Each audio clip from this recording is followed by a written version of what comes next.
வணக்கம் மக்களே, இது வரைக்கும் நம்ம சேனலை சப்ஸ்கிரைப் பண்ணாமல் இருந்தால் சப்ஸ்கிரைப் பண்ணிக்கங்க.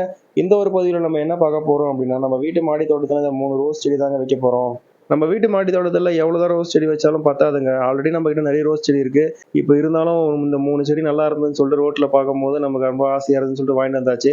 இது வந்து பார்த்தீங்கன்னா 18க்கு 18 க்ரோ பேக் தாங்க. நம்ம எப்பவும் போல் ரெட் சாயில், கொக்கோ பிட்டு, மண்புழு உரம் நம்ம வந்து கலந்து வச்சிருந்த கலவையை வந்து இந்த 3 பேக்லையும் போட்டுக்கிட்டு நம்ம வாங்கி வச்சிருக்க இந்த ரோஸ் செடி வந்து நம்ம நட்டு விட்டுக்கலாங்க. நட்டு விட்டுட்டு நம்ம என்ன பண்ணலாம்னா, மேலே இப்போ இன்னும் கொஞ்சம் நமக்கு தேவையான அளவுக்கு மண் நம்ம திருப்பி ஃபில் பண்ணி விட்டுக்கிட்டு, இது வச்சு விட்டுட்டு மட்டும் விட்டுறக்கூடாதுங்க. நமக்கு வந்து பார்த்தீங்கன்னா 15 நாளைக்கு ஒரு தடவை உரம் கொடுத்துட்டே வரணும். என்ன மாதிரி உரம் யூஸ் பண்ணலாம், நமக்கு எப்படி நல்லா கொத்து கொத்தா பூக்கணும் அப்படின்றதுக்காக நான் கண்டிப்பாக அடுத்த வீடியோவில் வந்து டிப்ஸ் கண்டிப்பாக சொல்கிறேங்க. நம்ம எப்படி அந்த உரத்தை யூஸ் பண்ணணும், என்ன மாதிரி உரம் யூஸ் பண்ணலாம் அப்படின்றத நான் கண்டிப்பாக போஸ்ட் பண்ணுறேன். இந்த தகவல் உங்களுக்கு பிடிச்சிருந்ததுன்னா நம்ம வீடியோ லைக் பண்ணுங்கள், ஷேர் பண்ணுங்கள், கமெண்ட் பண்ணுங்கள். தேங்க்ஸ் ஃபார் வாட்சிங்.